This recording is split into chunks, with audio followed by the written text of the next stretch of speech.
Welcome to Beacon of Creation, a weekly podcast on game design through the lens of Magic the Gathering. I'm Tim.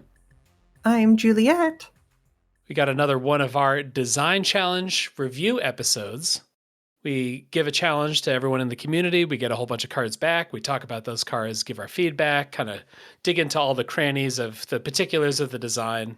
This is a little bit less about like rating the design. How good is this 1 to 10? A little more about what is this card? What role would this card play in Magic? And then the other kind of thing about these challenge reviews is that we give you some kind of oddball bonus points to shoot for. So our July design challenge is July down, design a card that taps other creatures. And then we've got 2 bonus points. The first is you snooze, but you like a blue mana symbol. Mm-hmm. Do it without blue mana directly. And you lose, give the card some drawback or double-edged sword. Going into this challenge, I thought I was challenging everyone to give us your best, like, tap some creatures down cards. And we're going to see something quite different from that. We're going to see a lot of tap as a cost, ways of using your creatures as resources. Tapping to me it's like synonymous with magic design. They, instead of having, you can do this thing once per turn, you've got your crystals and you can spend up to 5, cost per turn, and your creatures attack once per turn. Like, your creatures tap, your lands tap to give you mana. This like physical action of tapping is like a really cool thing. And so whether we intend to or not, when we're talking about tapping things or tapping other things, we are tapping into kind of the bedrock of magic as it's designed. Our first card here is from Cord. It's Survival of the Biggest. It's green for a mythic rare enchantment, and it has green, tap an untapped creature you control. That creature fights another target creature you don't control. If a creature dies this way, its owner searches their library for a creature with greater power, reveals that card, puts it into their hand, then shuffles. Any player may activate this ability once during their first main phase. Wow. Anyone can say green, tap an untapped creature you control. That creature fights another target creature that you don't control. I'm trying to review in my head. Is this going to mean you, the activator, or you, the owner of the enchantment? I think it's you, the owner of the enchantment. Is that right? I think it's you, the activator. Okay. Or at least I think that's the intent based on reading the card. Yeah. If you and I are playing, I don't think you can spend a green and tap one of my creatures as a cost. Oh, yeah, that's true. Okay. And so I think then saying another target creature you don't control, we're tying that to the person who's paying the cost and therefore is activating the ability. Okay. And then fortunately, everything else in the card doesn't have that confusion to it. If a creature dies this way, either side of the fight, its owner searches their library for a creature with greater power, reveals that card, puts it in their hand, and shuffles. So if I have a 2/2, you have a 2/2, I activate this. They kill each other. And so both of us own a creature that died. And so both of us search up the biggest or a bigger creature. It could be a little bit bigger, it could be way bigger. We both get to choose. So this could be a way to tutor up your absolute biggest creature. This could be a way to just like continue your curve out. Yeah. I think, kind of wish that greater power was like power 1 greater or something like that. Birthing pod style. Yeah. Yeah. The idea of, I'm going to play this down, and instead of doing an interesting like fight minigame, I'm just going to tutor up my Primeval Titan or my Emrakul or whatever that I need for the rest of my... This as just green, search your library for a combo creature and win the game is, I think, at its least interesting mode compared to, I think this card is kind of Commander-y, multiplayer-y, the idea of you're going around and maybe 2/3 of people at the table have access to green mana, and then doing some kind of hiccuping that, we went from 2/2s to then 3/3s, but then, I have 4/4s and 6/6s, and your creature curve, stops at 3 or something like that would be an interesting way to tie into survival of the biggest. Yeah, yeah. Survival of the biggest. This is probably a reference to survival of the fittest, which is Mhm, another enchantment that you pay a green, blah, blah, blah. There you discard a creature card. Here you're fighting. mhm. But otherwise, you're searching for a creature. It's a pretty open ended tutor either way. So maybe that's keeping this biggest card in line with the original inspiration. Thinking about this from a 1v1 Magic perspective, though, I do think this is interesting as a kind of fixed survival of the fittest, Hmm. where Oh, sure. it requires your opponent to have a creature that you can target. And so that's one way to slow down your opponent. Yeah, yeah. If your opponent has a 2/2 and survival of the biggest, you can just be like, attack me with your 2/2. I'm gonna keep doing my game plan as long as it isn't putting creatures on the board, maybe, or Hmm, something like hmm. that. Which makes me think of Oath of Druids, I want to say, where you'd sometimes play it with the Kamigawa land that like gives your opponent a Oh, little yeah. 1/1 spirit and stuff like that. Force your opponent to have something. Yeah, yeah. Hmm. This is kind of a fun thing, or like fun in the explosive sense of like, I need to build my deck so that my big creatures are the best big creatures of anybody because I'm going to be giving away some free creatures probably. Hmm. And that is pretty green. That pulls the power level down a little bit, but yeah, it's probably you're going to search for something that's combo-y and that's going to break it even further open. Um, Hmm. Survival of the Fittest is $250 somehow. Like, oh, it's reserve list. It can't get reprinted.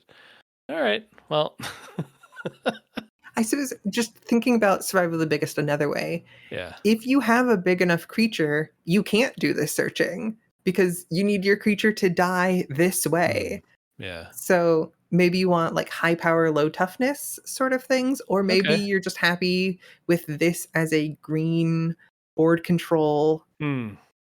I need a bunch of death touch creature that also have like persist or something so that I can get mine killed and smaller over and over again and just Yeah. continue killing my opponent's creatures, whatever they are. This definitely is without blue mana directly, and I definitely think giving, requiring that extra creature, but also letting your opponent search for the creatures and everything, this seems like a double-edged sword to me. Yep, yep. Good use of downside there. This is our first card, but I don't think it'll be the last one that really makes me wish a thing I earnestly wish that Magic Mm. had was a symbol that meant tap an untapped creature you control. Mm. Mm. Mm. Yeah. That's a thing that we're missing. Yeah, it's always such awkward rules text to say tap an untapped creature you control. Well, why do I have to say that? Some rules reason. Mhm, Yeah, if it were a symbol, if it were something like that, that would make a bunch of cards more nicer to read. mhm. All right, next up from VT Basemat, we've got Locked in Here with Me. Red, red, red for an instant. Tap each creature you don't control.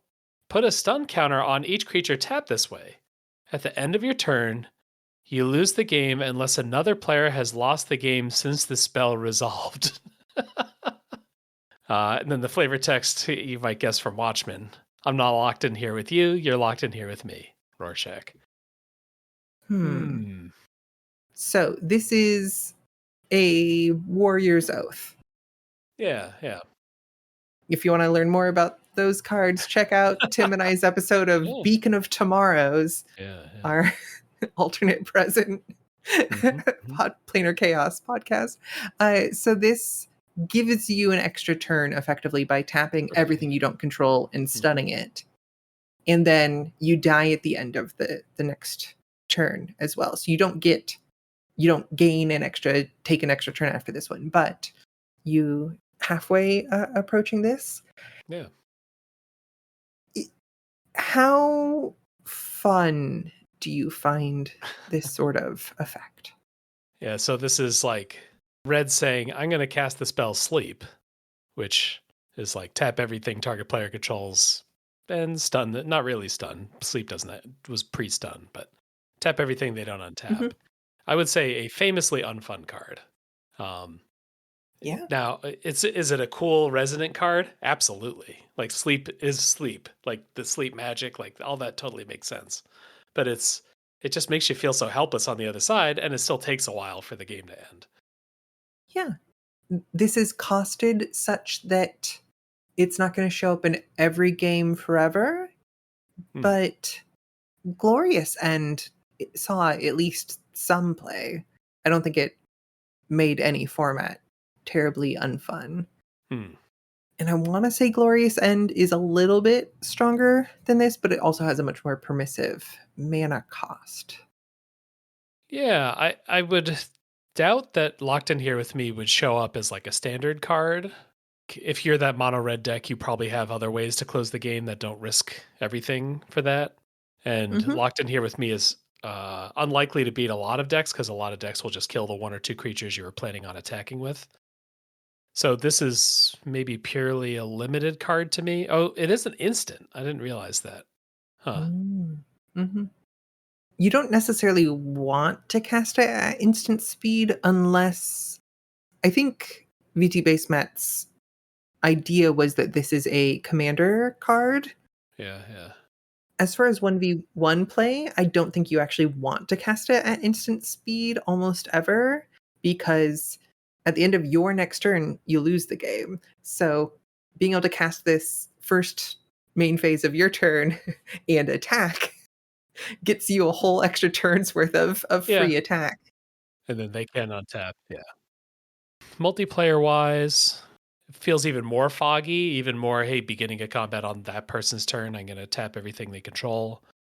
The turn order is such that they're the next player after them and then me after them. We both get to attack and defeat that player.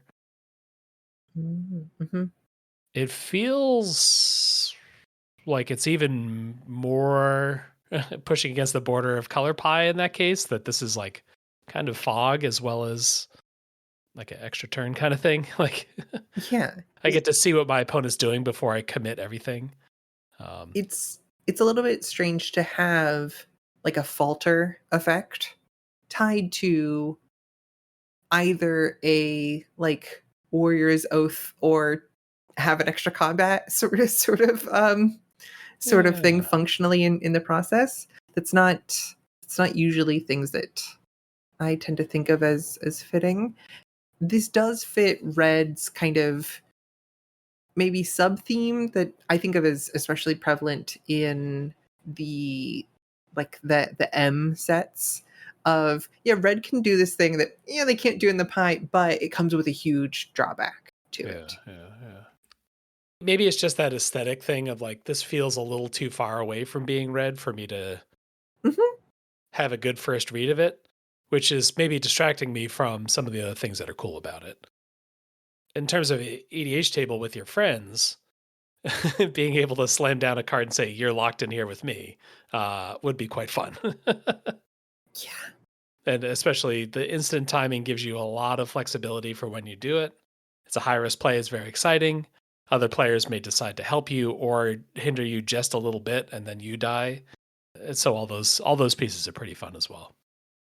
Yeah. This you'd mentioned that we're going to be seeing some tapping as a cost here. Definitely is tapping as the major Yeah. effect of this. Here's a tap everything down.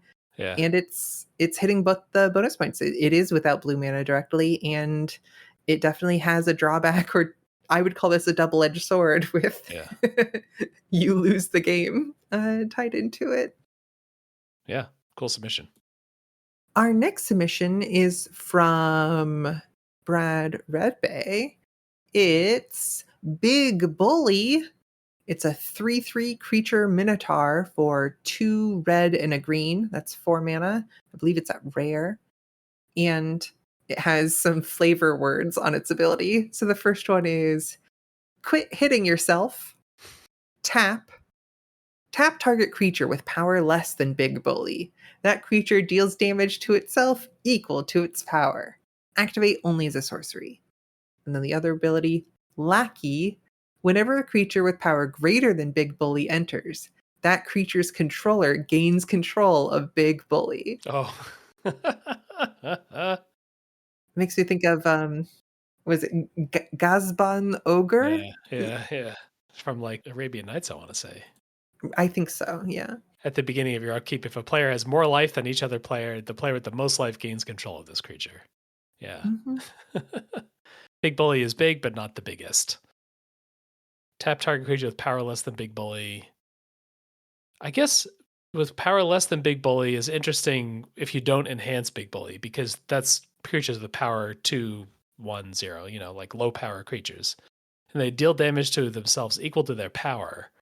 So they might actually be somewhat unlikely to kill themselves because they can't have 3 or more power. Mhm. You do also tap the creature, which puts us right in the zone of the last card. Should red be tapping creatures? Should green be tapping creatures? Other creatures? Maybe not. I don't know. Feels more like 2 other colors already pretty firmly have that ability, white and blue. Is there a good reason to smush it into more colors? I don't know. Maybe not. And then the kind of good ability here of quit hitting yourself is balanced out by you also have to keep playing bigger creatures than Big Bully. Yeah. I think the flavor of this card sings loud enough that I'm less worried about the color pie break of the tap. Yeah. And it's funny how Lackey feels very red green. This whole card, because Yeah. it's like, yeah, have the biggest thing. You have the biggest thing, you'll be rewarded. If somebody else can Yeah. have the biggest thing more than you, Yeah. then they can take advantage of this thing that might otherwise be a little broken. Yeah. This is kind of like the last card. The tapping outside of blue and white gives me kind of like a little fuzzy read at first, but otherwise, the flavor's great on this. You put this in an unset, it's definitely in line with that kind of jokey flavor. If you needed to just like, if you had like a legendary creature in Universes Beyond set, you could make Big Bully into that creature because it definitely conveys someone who is like a jerk to the main character early on in the story, but just falls in line when some bigger bad guy comes along. This has the drawback, and it's not blue. Yep, Yeah. yep, yep. All right, next up we have a card from Grand Nagus, which I think is a Star Trek thing. It's like the Mhm. big Ferengi. But this is Yeah. actually not a new submitter. This is a renamed Plaidweasel. Plaidweasel has changed their name, Wow. and now they're Grand Nagus. They got a promotion. On a Wallace Shawn arc. All I righty. think the character is played by Wallace Shawn. I You know, could Vizzini. you Uh, know what? That reference is over my head. I'm sorry. Oh, he's the guy from Princess Bride. Oh, okay. and I believe the voice of the T-Rex in Toy Story. Oh, wow. Um, he's also in both Clueless and Young Sheldon as notably large roles. I personally know him as from My Dinner with Andre and Uh, Uncle Vanya on 42nd Street, but those are much more mm, much more niche. yeah. Anyways, Yeah. All right. Wallace Shawn. Maybe his spirit will guide us. Oh, we got another Muppet card from Plaidweasel, aka Grand Nagus. Flight of the Great Whatever. 2 black red for an enchantment. We got a picture of Gonzo in the Great Gonzo cannon about to be shot out, and Kermit looking on. Untapped Muppets you control have flying and menace. mhm. Untapped Muppets you control have flying and menace. 2 red, tap a non Muppet creature you control, untap another target creature. That creature becomes a Muppet in addition to its other types. The flavor implications of that are kind of making me real. If a Muppet you control did not die this turn, target opponent gains control of Flight of the Great Whatever. Then the flavor here. Tonight, ladies and gentlemen, I will eat this rubber tire to the music of the Flight of the Bumblebee. Music, Maestro, the Great Gonzo. Yeah. You know who did the Flight of the Bumblebee? To Wallace Shawn. I, No. I I'm not looking this up. I believe Oh, it's by Nikolai Andreevich Rimsky-Korsakov, okay. the the composer of the Flight of the Bumblebee. Oh, you're Uh, just flexing your trivia knowledge. All right, sick. So- There's no built-in joke to that. You're just like, guess what I know. I mean, it's in the flavor text of the card. It's just anyways. So you spend 2 in a red, tap a non-Muppet creature you control. So I have Flight of the Great Whatever. I hmm don't have any Muppets. hmm Maybe there aren't creature Muppets. Maybe there are, but I have some goblins. I I attack with one of my goblins, but I keep the other back. Then I tap my held back goblin and pay 2 in a red. My attacking goblin untaps and becomes a Muppet, Hmm. therefore being both attacking, untapped, a Muppet, and having flying and menace. That makes my now Muppet attacking goblin extremely difficult to block because they have to have Yeah. multiple Yeah. like Multiple blockers. Yeah. Yeah. that have flying. Yeah. Then I need to sacrifice the Muppet Goblin that attacked and probably wasn't blocked Hmm. this turn in order to not hand Flight of the Great Whatever to my opponent. Hmm. Okay, so yeah, the first part of it of like, hey, I could basically tap a second creature to give a first creature flying and menace in combat, sort of. And then the drawback of I need a Muppet to die or I have to give this away. Now I am spending a bunch of mana and also how am I going to get my creatures killed? I think there's one more level where this is less bad to give away than a lot of other sort of Gazban Uh-huh. big bullies. Because your opponent, once they have it, they also have to get a Muppet killed or give it back to you. So it's Yeah. sort of maybe more like you don't have this on your turn, right? Like you pass it back and forth. Nobody gets to block as though they had flying, and people get to like fling around some of their creatures. Yeah, I do like that as a drawback because yeah, your opponent can also send a basically unblockable creature your Yeah. way, but they do need to tap creatures to do so and have red mana available. And functionally, either way, they're handing this back to you so that you can use it again. That seems fun and funky for a stone giant that's an enchantment, basically. Yeah, yeah. I guess the lore here is that you can turn anyone into a Muppet by puppeting them. Like, is that what else is tapping a non-Muppet creature you control to turn something else into a Muppet? I don't know. The thing I was thinking about was that you're putting the creature in the cannon Mm. and it's like a silly practical effect where you Oh. know your goblin like one goblin is like pushing another goblin into the Mm. cannon Mm. and then when they stick their head out it's a little muppet version Oh, okay.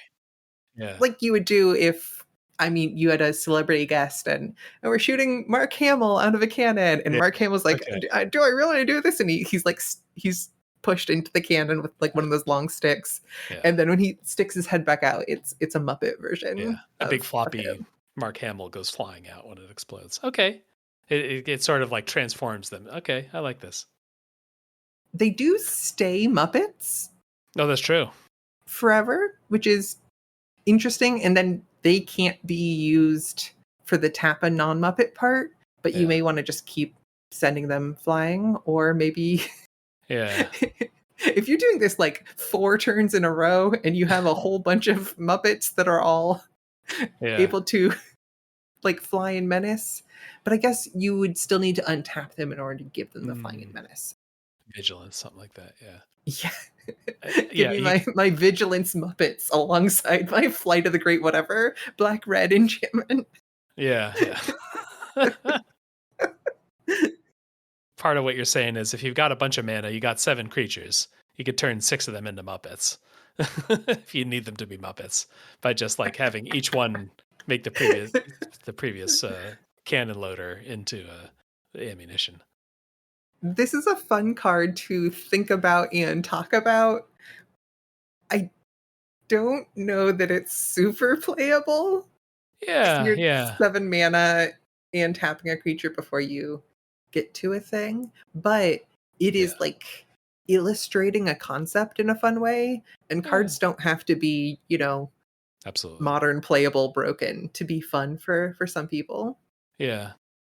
I guess this kind of card, the weakness of being, let's say, unintuitive, something this novel, rules text wise, is that if you're playing this in the middle of a game that already has some complication to it, like any commander game past turn 5 or whatever, people really have to read this card 3 times to understand it. And it's also not going to change the game that much. So you're inflicting like another 3 minutes on this commander game to have people read your funny card, which is sometimes the joy of Commander. I could Uh, imagine this as a card that shows up in, one of the commander decks that's like, hey, half the cards in this commander deck are only printed in this commander deck. mm, And it's like, mm, here is the Muppets deck or the Gonzo deck that is, yeah, black, red, green, or whatever. And here's a bunch of stuff that kind of all combos with each other in its own specific environment. yeah, and like the Fallout decks or whatever, like the really specific. We're trying to hit specific flavor. I guess this doesn't totally hit specific flavor to me. Mhm. Maybe the Muppets don't die when they are shot out of the cannon because they're Muppets and they're spongy. But then why does Muppets dying matter? Why do I give the Yeah. cannon away?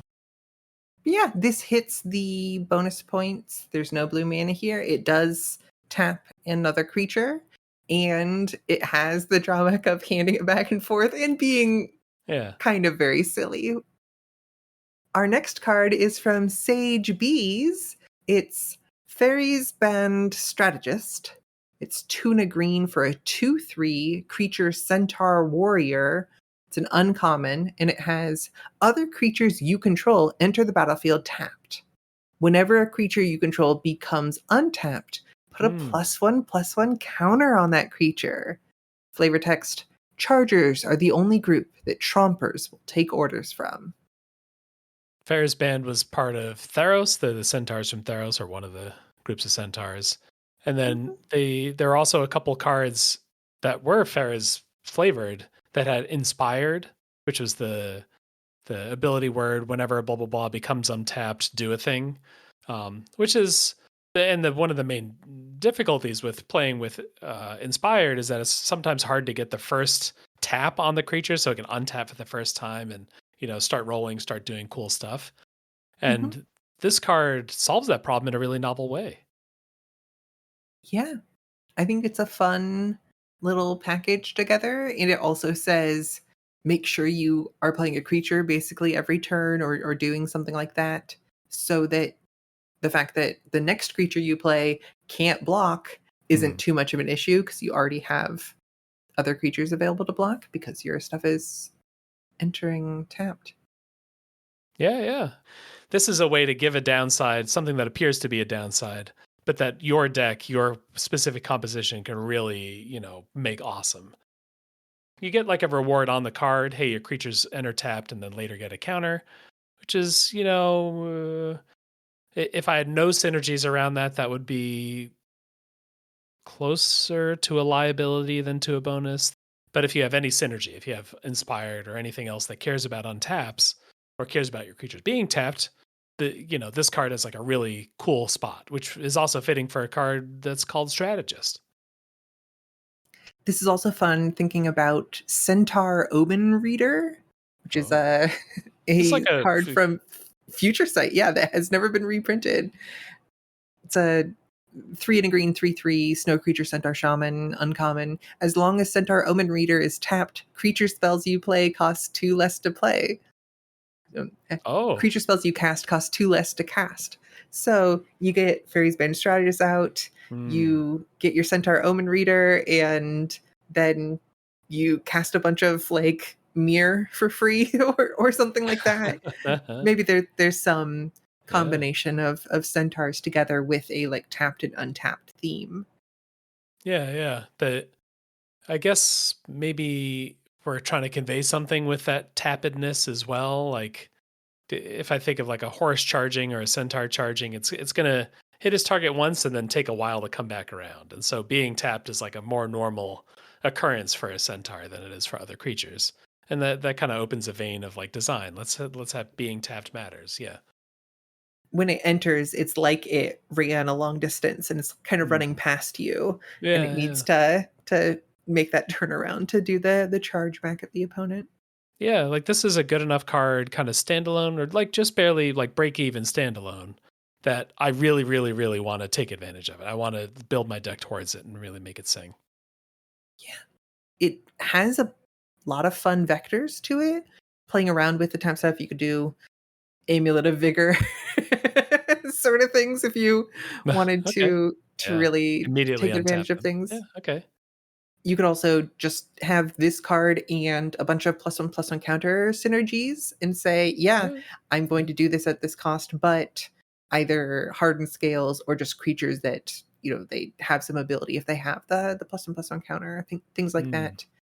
There's a lot of kind of deck building and play depth and connection and things that I think would be very fun for people on a card that's really simple to read, which is that's very cool. And it hits the bonus points. No blue mana and, other creatures you control enter the battlefield tapped. Yeah. That is that's a double-edged sword. Yeah. It's the kind of downside that's really cool. Welcome back, Sage Bees. All right. Next up, we've got a card from Kenna Chaos, who is a new submitter. New Pew, submitter, pew, submitter, submitter, pew submitter. of the West. And we've got Cover Fire. This is one red for a sorcery at rare. It's got kind of a sci-fi art here. Someone firing a gun out of a car.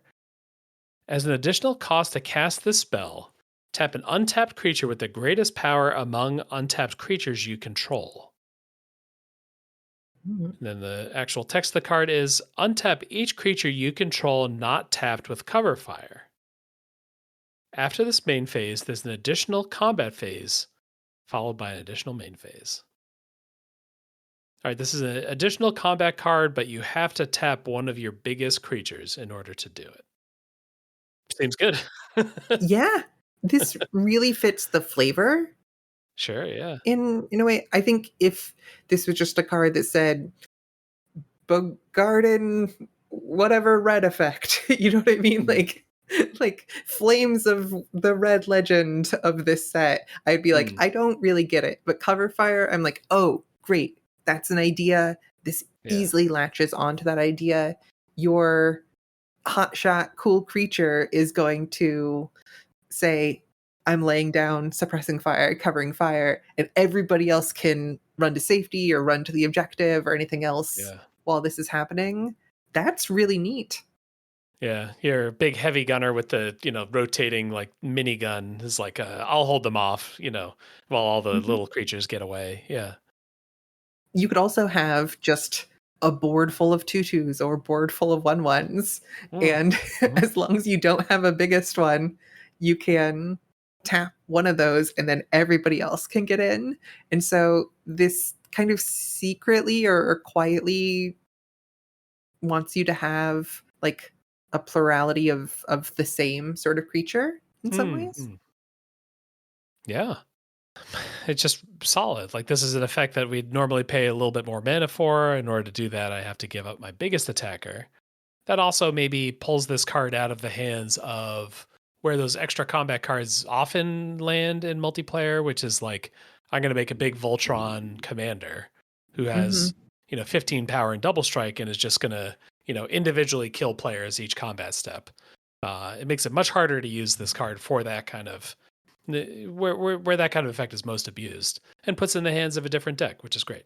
Or at least I feel like we see in the fear of missing out space, extra combat steps, but just untap one creature. This is finest hours would be Mm, another sort of idea where you have, okay, one creature, and that really plays into have a big commander or have like this one creature who's doing all of mm, your steps. And hmm this I really do like this as saying, no, it's the alternative. You want to have more, not tall. Alrighty, yeah. Just a great first submission. Yeah. No blue mana and the double-edged sword of, Yeah. Oh, you have your 6/6. Sorry, it can't come play. It's Yeah. gotta step off the battlefield and also can't block in the process too. And in a Just, way that is like it's also flavorful and cool that that character's performing an essential role. It's not. It doesn't feel bad. I don't think. Mhm. Yeah. Our next submission is from Xena. It's I'm buckling Rakdos. up. Oh, sorry. Sorry, I just said I'm buckling up. Yeah, yeah. Our next submission is from Xena. It's Rakdos Q. It's 1 black and a red for a rare legendary enchantment. And it has when this enters, tap all creatures. Creatures are played on the left side of each player's field, can't be reordered, and enter tapped. Each combat, untap the rightmost creature the active player controls that doesn't have an entry token, put an entry token on it. Creatures with entry tokens have trample, double strike, and get X2, X1. Other creatures Oh, don't untap during upkeeps. I'm going to assume that that means other creatures don't untap during untap step. their Yeah. controllers untap steps. Flavor text, no need to push. There's plenty of Viscera for everyone. Is X2, X1, does that mean double power, keep toughness the same? I don't know. That's a new notation. It might mean that they already get double strike, Yeah, they so already get double strike. It double is. strike and double power. That card will get printed someday. Yeah, and trample. yeah, yeah, yeah. Yeah, you only need like a creature with 5 power to kill a healthy opponent. This is great in that mythical format where everyone starts with 100 life. Mhm. All right, so we're in a Rakdos queue. I guess in order to get into the Rakdos concert, everyone's got to behave themselves temporarily, but they don't. It's the problem. The slaughter can't start until you get into the club. Creatures are Yeah. played. So I'm going to explain what I think is the reading of this card, and we'll see if we Mhm. agree. The idea is that like once this card is in play, we're going to lock the left to right order of all of our creatures. You can't reorder them anymore. And then basically when you would untap, you go all the way to the right side. Hey, do they have an entry token? Do they have a ticket? They don't? Oh, okay. Well, they do get to untap. But you get to let one person in. And then they get a ticket. Let's say later on I've got 4 creatures that have entry tokens and 6 creatures that don't. I get to untap all 4 of the entry ones, all 4 of the ones with tickets, and then 1/5 creature who then also becomes ticketed. Does that seem like what we're trying to do here? Yeah, yeah, I think so. And so each turn, the folks, assuming the entry creatures are sticking around Hmm. and the players haven't died, each turn, the number of creatures actually able to engage in combat grows and grows and grows. Yeah. This like keeps the board pretty locked down. Maybe discourage. Maybe it's the opposite of the last card. It's like discouraging playing a really wide board for either player, and then um, you're what are you doing to build around this? You're just making sure that you have a couple solid creatures. You protect them well enough, or you remove enough blockers that you take advantage of this like massive trample double strike single creature you're going to attack with every turn. Have we seen this notation in an uncard somewhere? Raging River does left and right, but it's like left and right groups, kind of zones. Hmm. There's like I'm Space trying to think. Bellerin, I think, does this to people too. Yeah, Space Bellerin does zones. This seems familiar for some reason. This like the left don't reorder. Have we just seen another draft of this card maybe in the Discord? That could be. Yeah, I've seen versions of the order creatures left to right, and also it's like a thing, like part of the game design of like Hearthstone, for example, the ordering of creatures. Mm. So other card games like tackle this like as part of their rule set. But yeah, if you needed a flavor maximal unset set on Ravnica, Hmm. this certainly gets people into a scrum. This gets people into a ooh, that thunder is loud. Oh yeah. Rakdos is coming for me. Uh, hmm. Does this slow down or accelerate most boards that it comes down on? It happens during each player's turn, but it's basically it's not an upkeep trigger, but it's sort of like once a turn I get to ticket one more creature. Okay, so here's what I do. I have a 5 power creature. I play this enchantment. I kill my opponent. I get to untap one creature, my 5 power champion. Everything else is tapped because that's what happens when this enchantment enters. It gets untapped. It gets double strike. It gets double power. It has trample. Attack for 20. That's what I Yeah. want to do. I think in most circumstances, that is how you would play this. Which, that's, oh, what is it?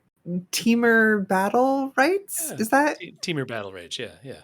Teamer Battle Rage. Yeah, this is just Rakdos Battle Rage in a, in a sense. Hey, it's legendary, so you can't have more than one of these. Oh, there you go. Fair enough. Fair enough. Fair enough. I do think this art matches with Rakdos to a certain extent. Yeah. It is. I see the artist cred from Warhammer 40k, which does make me think of. I believe it's Hobbes in Leviathan says, "Bellum omnium contra omnes." Right? Okay. The war of all against all, and it's just like, listen, you never want to block. Don't don't ever even think about Mm, blocking. mm, Everything's got double power, double strike, trample. You mm, just need to get things to your opponent's face as much and as quickly as possible. And if your opponent is playing Rakdos Q, they are the mid range. You need to get under them because you aren't going mm, over them and winning mm. this game. Need to finish the game before turn 3. Yeah, yeah. I guess I feel like the left to right part is kind of wasted on this card because of if you're putting this card in a deck, what you're intending to do with it. Mhm. This card is at its strongest if you've already got an untapped creature with a decent amount of power. And in which case, the line, the left to right part, it's just adding more reading to the card. Mhm. If it was, hey, everything's tapped, but we've got this ticketing system, I feel like you haven't lost much from the card. Right. And just untap a creature for Yeah. the entry token. Yeah. I kind of want the tap all creatures, or somewhere in this ability, your opponent should get one creature untapped when this is first played. Like, you getting the first attack on this seems like it ends the game Yeah. before the mini game gets played enough. That's a good way of saying it. It ends the game before the minigame gets played. And the fact that you're tapping all of your opponent's creatures as well Yeah. means the Yeah. counterplay is minimal. Yeah. Yeah. Yeah. It was fun to try to decode this card. So it was fun to read into it, and there's definitely some technology you could pull out and put somewhere else. The ticket kind of thing also seems cool. The entry counter. I think I might think about this card as like Rakdos Bouncer or something like Mm. that. Put this on a creature body in some way, and maybe you give that body to the opponent or some combination of things. And so you can moderate the value some, but do this. Hey, each turn we add Mm. another character to the fight sort of idea. Yeah, The idea of a queue with this entry and then everybody's fighting for their lives inside, I do think is a fun idea yeah, for Rakdos. yeah, for sure. It conveys the feeling of people trying to get into this club or whatever, but having to wait in line. Next up, we've got a card from Larcent, which is Urban Sprawl, 2 white, 4 mana for an enchantment at rare. At the beginning of each player's upkeep, that player taps an untapped creature, an untapped artifact, and an untapped land they control. If a player is able to tap all 3 permanents, they create a tapped treasure token. Which can then serve as their untapped artifact on future Yeah. turns if they don't need it for other things. Tapping an untapped land and getting a treasure out of it is funny in some ways because like Yeah. that mana would be used otherwise. How do you feel about this card as just kind of a slow the game down some if your opponent is trying to do really tall stuff, or Hmm. you're kind of doing this back and forth mana deprivation sort of thing, just as kind of a general tangle wire sort of idea where, hey, your first artifact, your first creature in one of your lands, like this, I don't know, gets you out of a Isochron Scepter lock, maybe, or Hmm. tries to stop something that says, you can only have one creature on the battlefield. It's like, yeah, well, each turn you're gonna tap it during your upkeep, so Yeah, this feels more like a stacks piece than it feels like a engine. yeah, I think that's the lens I would view this card through, and the treasure as kind of a side element. Hmm. Yeah, like the treasure is sort of like a I'm sorry opponent for locking you down so hard. Here's a consolation prize. Mhm. So I guess if we think the treasure, let's put it aside for now and just think about everything but the treasure. My goal here is that my opponent has down a creature and down a land every turn, and I am as well. Maybe I'm playing a creatureless deck or whatever. That I hit an artifact maybe is more of a multiplayer thing to me because mana rocks are things every commander player is playing, and in one on one, a third of my opponents have an artifact, maybe less. So I'm slowing everybody down a little bit. Yeah, I could see wanting that. I'm thinking about kind of in the same space as lantern control. If we think about that sort of deck, I mean, Hmm. real grindy, similar to stacks in a sense, very grindy control thing where you get ensnaring bridge, or I guess pillow fort decks would be another way of thinking about it, where you have just a bunch of artifacts or enchantments that effectively stop your opponent from being able to really hurt you on any given turn, and then it can be kind of interminable Hmm. of like, yeah, opponent, do you want to concede? Do you want to play 30 more turns where you might not Hmm. be able to do much of anything? And I Hmm. do like the kind of double-edged sword here being both, hey, you have to do this. And maybe you build your deck around, maybe you have inspired effects, or who knows. But also, if you are trying to lock your opponent down and use this as part of a lock, they can potentially build up those treasure over a number of turns and then use those for something, even if you are using this alongside two or three other lock pieces to Hmm. try to stop them. I like that as an escape clause that still requires other things in order to accomplish that escape. Hmm. Hmm.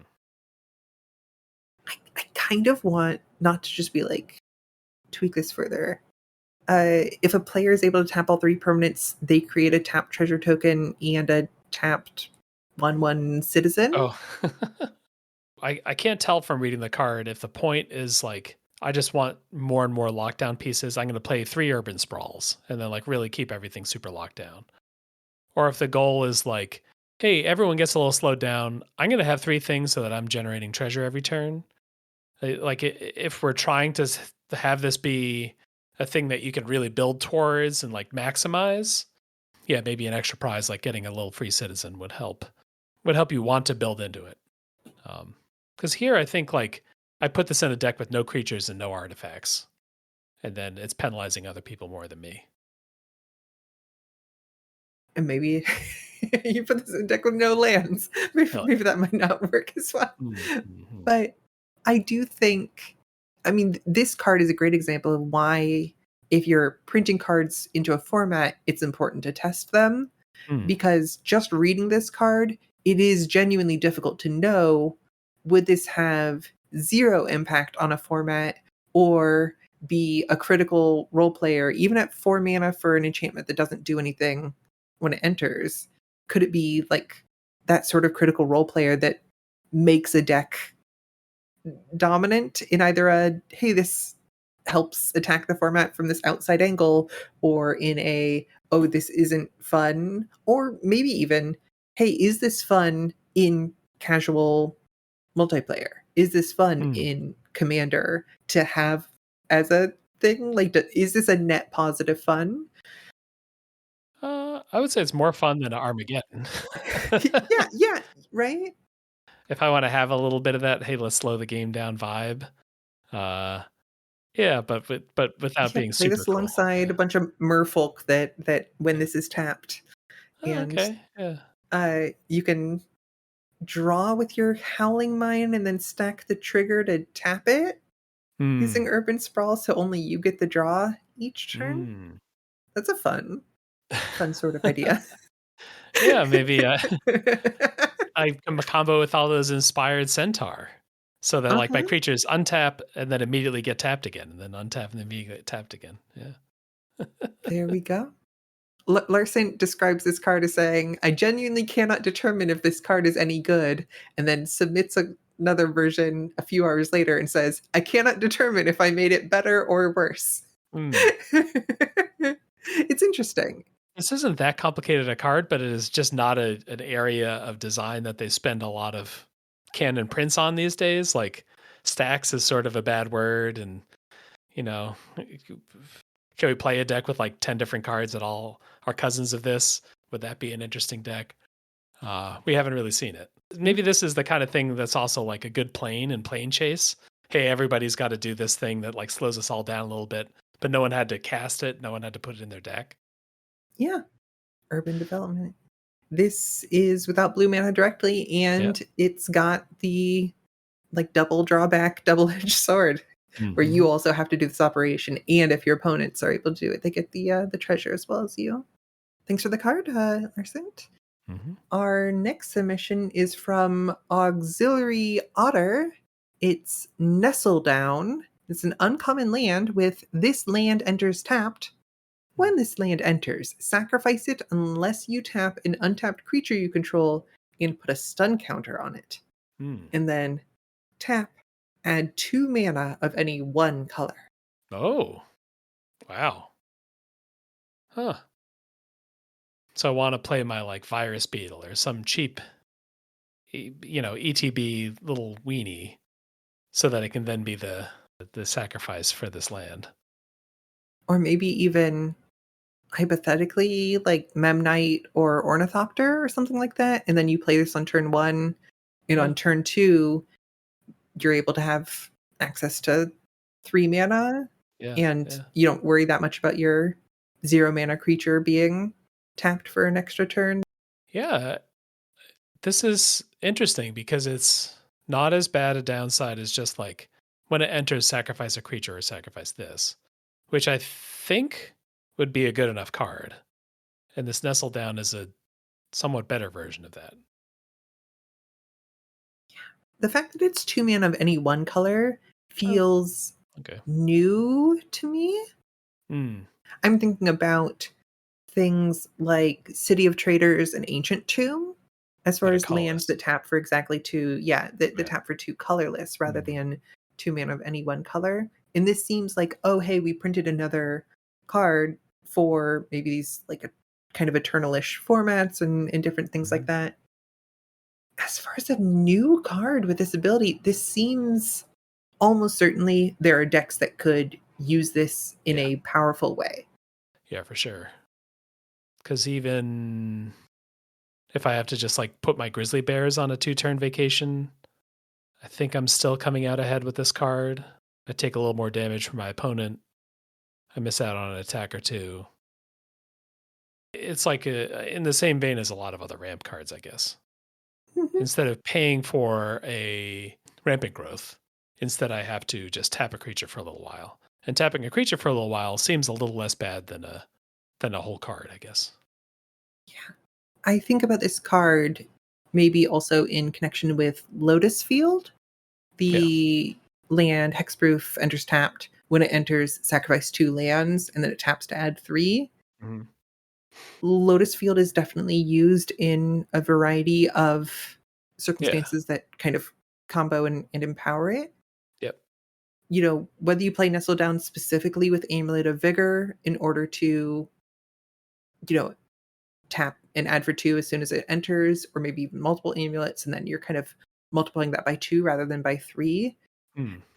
This is a very playable card that, like, I'd be really interested to see if it was too broken. Yeah. It's like it's like right on that borderline of is this going to kind of mess with too many things? Is this pushing it too far? Because you do have to build to make it work. This is like a baseline solid card that you don't need to like Lotus Field is not a baseline solid card that you put in any limited deck. You know what I mean? Lotus Field is like Mhm, enters tapped, enters sacrifice 2 lands, as 3 mana. So it doesn't actually put you up any mana. This card does put you up more mana than a land would. And its downside is like not huge. And so I think it's like just like a solid card before you build around it. It's maybe less powerful to build around because part of what you do with Lotus Field is untap it a bunch of times and go up a lot of mana. And the difference between 1 and 2 and 3 mana is really significant in terms of combo. Um, mhm. but yeah, this seems baseline powerful. And whether it's baseline too powerful, yeah, I don't know. You could definitely make this rare. People would be opening packs for this. Uncommon is more generous than the mothership is for this kind of groundbreaking card. Yeah, fascinating card.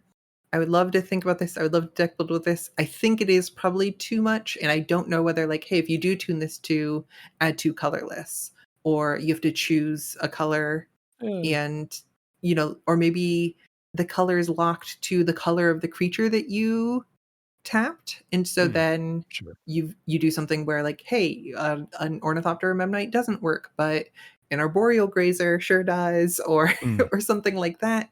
I think there are ways to tune this to make it safer and still have a lot of splash, but this is a really good starting point.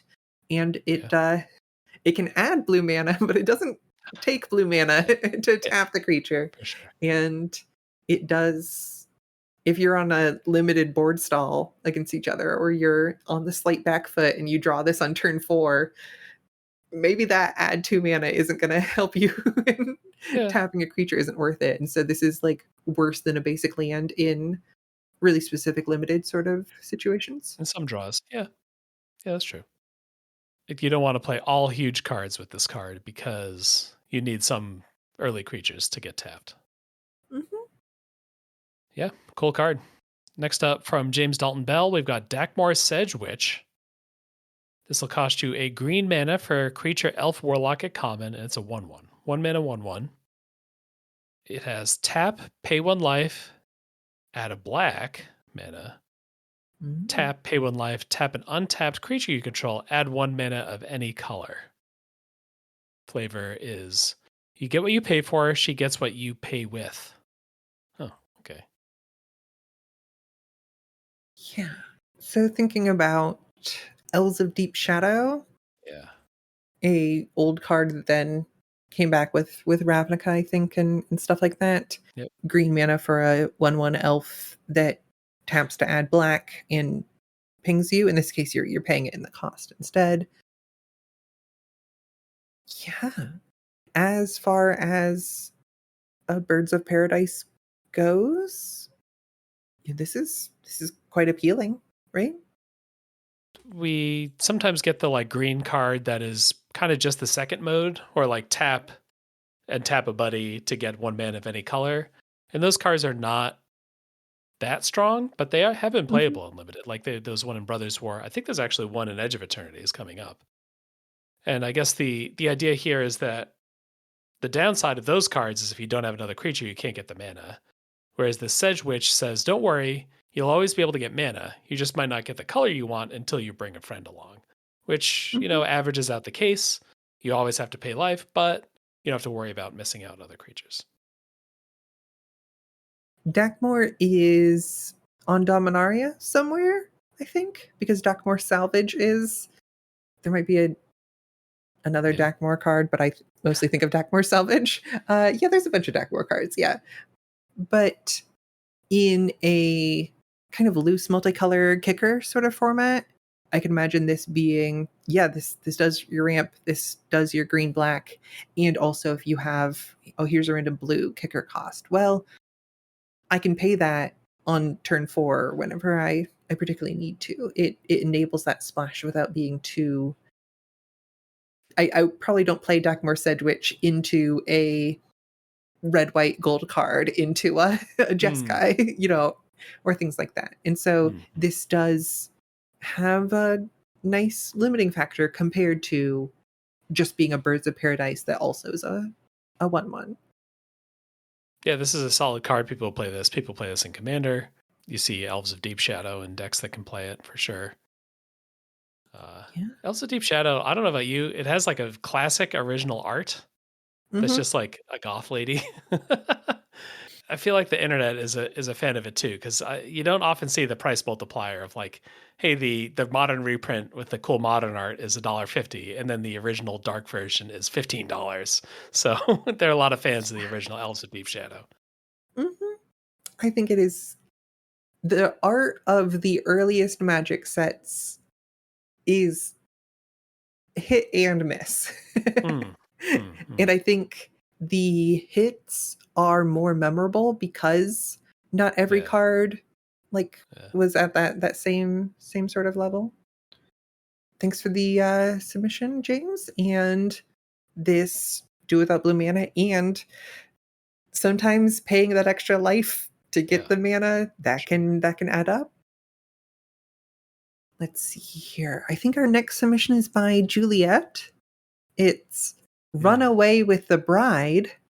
It's 2 and a red for an uncommon sorcery with tap target creature and gain control of it until it untaps. Pair it with target unpaired creature you control. Whenever a paired creature you control attacks without its other half this turn, it gains menace and gets plus X, where X is the toughness of its other half. tap target creature and gain control of it. Oh, so I'm not attacking with the creature that gets tapped. Mhm. I think sort of the default, like, oh, I heard 2 in a red sorcery and running away. Like, I'm assuming I'm grabbing a creature and attacking with it, but that's not. Nope, we got to pump the brakes here. This is tapping a So creature, gain controlling of it, and saying like, hey, you are now the inspiration for this other creature. You are, you're grabbing the bride, and then the groom or whatever is like, oh, now I have what I need. I need to save our family. I need to go on a rampage with menace and plus X. and typically if you have an active treason, you're borrowing that creature, you're untapping it, it's got haste, you're attacking in with it. And Yeah. in this case, you are attacking because you have to also target a creature you control. So you do have to have Mhm. that creature. So you are borrowing that creature from the opponent, but it's not attacking in, but you are effectively attacking for its like power more or less for what its combat stats would be by adding plus X to its other half, which is typically going to be your creature that started on the battlefield. Mm. Then that creature is attacking and it gains menace because it's basically attacking for two creatures. Like that's they're kind of like partnered together. And then run away with me, Mm. sort of thing. And then, eventually once it comes back to your turn and your thing untaps, well, maybe that creature goes back to where it came from. Yeah, they have a bold moment and then go back after. Funny. Mhm. The stronger my opponent is, the better creatures they're playing, the better the spell is going to be. If my opponent just has like a 2/2 or whatever, this gets it out of the way, so it gets that creature out of the way, and then I get to give +2/+2 to a creature and menace to a creature. Um, Brides are apparently valued for their toughness because that's the part that gives the +X+X. So if there's a wall, I could fall in love with a wall and get +8/+8. Um, yeah, it's a funny twist. I think if we're not in the mindset of like paired creatures and soul bond and stuff like that, when creatures can be paired, can you pair creatures that like these two creatures become paired? Do they become unpaired when the spell runs out, or are they still paired but on opposite sides of the battlefield? I don't know that off the top of my head. That is a good question, and that is part of the like double-edged sword I have in mind. You can both go back to a recent episode where we talk about Starcraft lovers of New Capenna, Yeah. but also check out the Discord because a lot of people have chimed in with really great ideas. And the set will always be changing. But so Soul Bond says that the creatures are paired until you lose control of one of them, which can happen if from them dying or leaving the battlefield, or you losing control of them. Control. This Okay. card doesn't. And so that's part of the thing. If you're playing this alongside, a creature with Soul Bond or something like that, these two creatures are still paired, and you might be giving a bonus to the creature that you borrowed, and it goes back to its to your opponent's side of the battlefield, and these two creatures are still like reaching out towards one another. They still have their pair, Yeah. so they might be giving each other a bonus outside of this card because they stay paired until effectively one of them leaves the battlefield. Huh. Yeah. So yeah, I'd want this in a set where I'm familiar with the pairing rules. But other than Mhm. that, it seems cool. It's definitely a twist on the threat and effect that we don't see very often. And if you aren't playing it with any paired things, this basically is a threat or an act of treason that requires you to have a creature out to do Yeah. it. It stops your opponent from attacking back with the creature, but on the whole, you're getting roughly the combat math you would have gotten from having borrowed that creature and it attacking alongside, more or less. All right. All right, just a couple left. Our next one is from Pat. It's called Powerful Bronco. 2 and a green for a 3/3 creature horse mount. So 3 mana 3/3 horse. It's got trample and it's got saddle 2. Saddle is the sort of like crew, but for animals from Thunder Junction. This creature can't attack unless it was saddled this turn.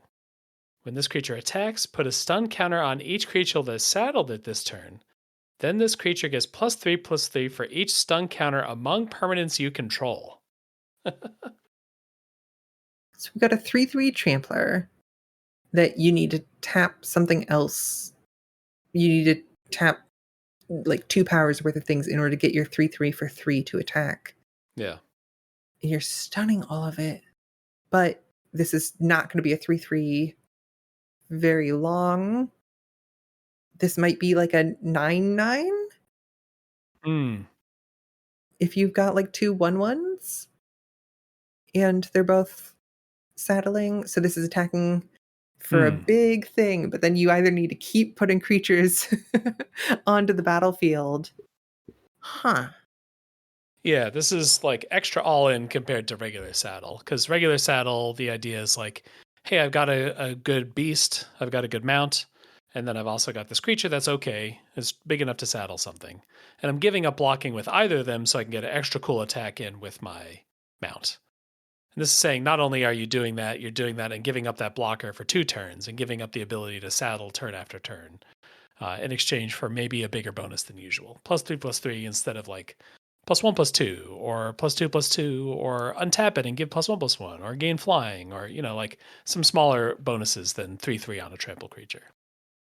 Do you notice something strange about this card? It counts the stun counters among everybody. Among permanents you control, when this creature attacks, put a stun counter on each creature that saddled it this turn. Then, this creature gets +3/+3 for each stun counter among permanents you control. What are you thinking? So, this is a horse creature. And that's why I'm wondering whether this maybe isn't a mistake. There's no stopping point for the +3/+3. I mean, hypothetically, it stops when the stun counters go away. But is this like riding the Dilu horse from Portal 3 Kingdoms, where it just says target creature gets +2/+2 and gains horsemanship? And then later on, we've added a reminder text. This effect lasts indefinitely because they didn't write until end of turn, just like Powerful Bronco doesn't say until end of turn or like until end of combat or anything like that. It just then this creature gets +3/+3 and it stays a 9/9. You will still need to saddle it again to get it to attack. But until those stun counters go away.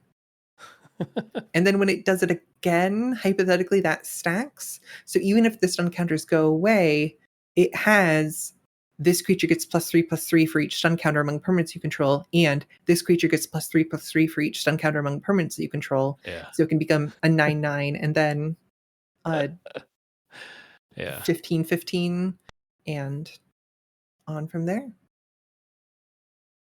Again, I don't know if that's intentional or not. Because it's a horse, it might be. Yeah. Did Pat lay a trap, or did Pat get to the end of like a pretty long sentence and then forget until end of turn? Uh-huh. The world may We never will know. never know. There's no way to know. Yep. If we'll never speak to Pat again. All right. Two more. What do we got next? So our next submission is from MDub. That's Peter. It's Monk of Flowing Water. For 1 and a white, it's a 2/2 creature human monk with Gift a card. When this creature enters, tap target creature an opponent controls. If the gift was promised, put 3 stun counters on it. So you've got gift coming back from Hmm. Bloomborough. Yep. Yep. You can have your opponent draw a card in return for turning a 1 and a white 2/2 bear tap into a that creature just isn't going to matter for Yeah. a number of turns. Kind of chupacabra. Mhm. Um, yeah. So I probably am not stun countering like 100% of the time with this card. 50% of the time. You know when you want to do it, right? Your opponent's got a big creature that you can't answer otherwise. Just the ETB, 2 mana, 2/2 ETB tap a creature is probably close to a solid card. I guess if I I know I'm mean, assertive, I know I'm in a curve out deck. we've seen the is it Core Hookmaster? And there's a Merfolk one too, right? The 3 mana version of this that taps and stuns once Yeah. be a good limited card, but also a major constructed card at one point in time. Mm. And so I'm largely on board for this 1 and white a tap as being very playable. There was like a limited card they used to print all the time, which is like the blue, like Frost Links as an example. 3 mana, 2/2, tap and stun, or tap and keep a tap for a little while card. Mhm. Um, which kind of implies, at least maybe it's because it's blue, the creature isn't as efficient. If you made this a white card, maybe you make it more efficient. I don't know. Mhm. If I gift the card, I got to be pretty sure I'm killing my opponent pretty soon, because giving a card away is quite a cost.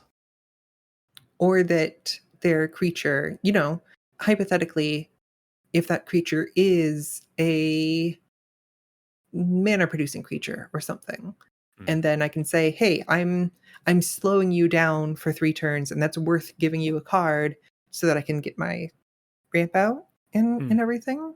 Mm. I I also feel like this is in that white removal, 1 and a white, remove your creature, you get something in return sort of space, and just pasted onto a bear in that way. Yeah, I guess putting it on a bear means you get to make this decision like more often.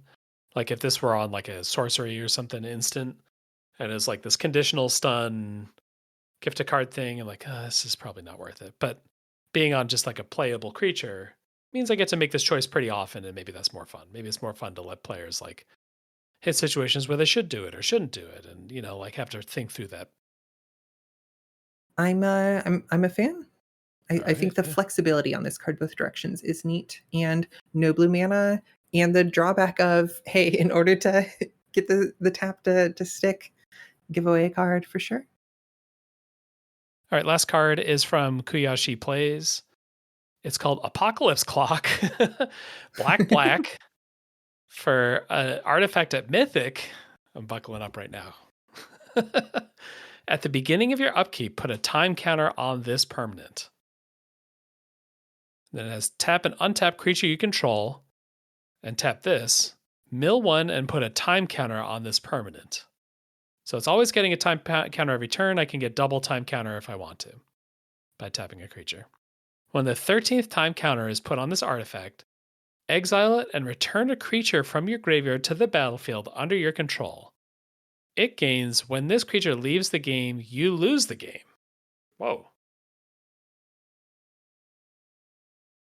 Huh. Huh. It's not what I expected to read. I was thinking If everything was gonna die. Apocalypse. What am I yeah, doing? I was thinking, like, is it Apocalypse Chime that removes all of the Yeah, Homeland's cards. Homeland's permanents? So I'm Yeah. like, Apocalypse Clock, is this removing all Brothers War cards or, Yeah. you know? So you can mill one and put a time counter, exile, put a creature. So it's just a graveyard reanimator, and you can accelerate the time by tapping creatures. Yeah, you can in 13 turns you can reanimate a creature, or in like 6 or 7 turns you can reanimate a creature. If it wasn't for the design challenge, I think I would expect the tap and untap creature you control just to be sacrifice a creature. Tap, mill Mhm. one, and put a time counter on this permanent. You can like Like turbo it out, yeah. increase, yeah, and it still is one extra time counter per turn, but maybe the time counters would be equal to the creature's power in some way, and that way, like Yeah. having a 3/3 out can really help you get your big reanimator effect. I think Yeah. even if you're I just tapping the creature, I think I would probably want time counters equal to power. yeah, because the target is 13, which is a long time. Yeah, I mean, a 13th hour on on a doomsday clock or whatever, it does seem pretty cool. that is true. And you could proliferate and things like that to also try to accelerate this. Yeah, I would think, like, if I pay black, I get to reanimate a creature in, like, 3 turns. Mhm. It is interesting that it also has the when this creature leaves, you lose the game downside on the reanimation as Yeah, well. yeah. I I feel like this must fit into something that I'm not really accessing, that, like, there's some synergy to this that I'm not aware of. I think there are ways to tweak this to bring it closer to playability, but I think on its face, it's kinda too slow and vulnerable for even kind of casual commander things, at least Yeah. by the reckoning of how I see it. Yeah, it's like Midnight Clock, which is a fairly famous blue card that has to, like, that ticks up on its own, and then you could pour a bunch of mana into it to tick it up, and then once you get all the way to 12 o'clock, you get to, like, draw a fresh hand or whatever. The reanimating a creature doesn't feel on the level of getting, like, a whole fresh hand, and getting a little bit ahead by tapping doesn't feel on the same level as, like, being able to, like, repeatedly push the clock forward. Mhm. Hey, so there's a lot of pieces here that are cool. The current total of those pieces is not hitting for us, but I mean, I certainly want a card named Apocalypse Clock, and I certainly want to, like, mess with that clock to to create a doomsday scenario faster. The pieces are definitely there. Yeah. All right, so we looked at all of our cards. We tapped a lot of creatures. What's your favorite? What's standing out? Oh, I kinda wanna ask you to pick first because 'cause I've got a few that kinda jump for me. Oh, okay. Um, I think I'm gonna pick two. One of those is Ken of Chaos's Cover Fire. That's the extra combat card where you have to give up your biggest creature to get the extra combat. Great flavor mash that really, like, helps cement what the card is. And then the effect seems good enough. Like, this is a card that you would want to play. And then the other one is the Ferris Band Strategist from Sage Bees. That's the, like, 2 and a green, 2/3 that, like, your other creatures start tapped, but then whenever your creature's untapped, they get bigger. Feels like a perfect fit for Ferris Band. Feels like a card that is, like, just barely, good enough to play in, like, a regular deck, and then also just lights your brain on fire with all the inspired stuff you want to do.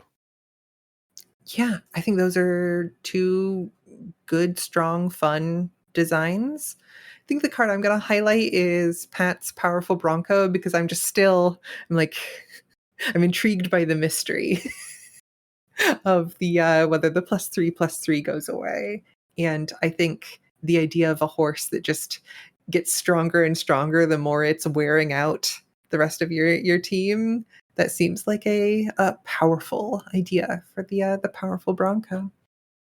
There you go. They got you with the Dilu Horus clause. Uh-huh. So the end of one design challenge means the start of another. We've got our August design challenge here, which is objection. Design a card showcasing the new keyword, objection. This can be a keyword action. It could be a traditional keyword. It could be an ability word. Could be whatever makes sense for you. But show us a card that shows off whatever your design for objection is. And then, as always, we've got a pair of bonus points here, which are Party of the First. The card should be or care about a cleric, rogue, warrior, or wizard. You know, like the party mechanic from Zendikar Rising. Mm-hmm.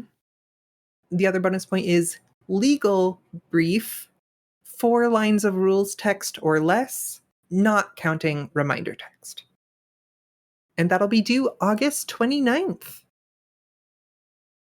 So we don't usually do something this like restrictive at the top end. We need a new thing called objection, like a new keyword, something like that. So I'm curious what people come up with for this keyword here. And as always, the bonus points are bonuses. You can follow them or you can stick to the main challenge. All right, that's about it for our podcast for the week. Hop on the Discord to submit your challenge, to talk to everybody. We're in yet another preview season, so there's always more cool cards to talk about. Anything you want to tell people about?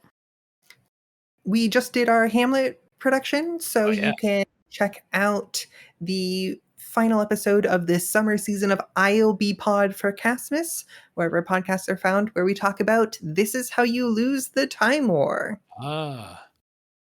Otherwise, hit us up in the Discord. Most of all, thanks for listening. And always remember, this is a podcast. Oh. Good night.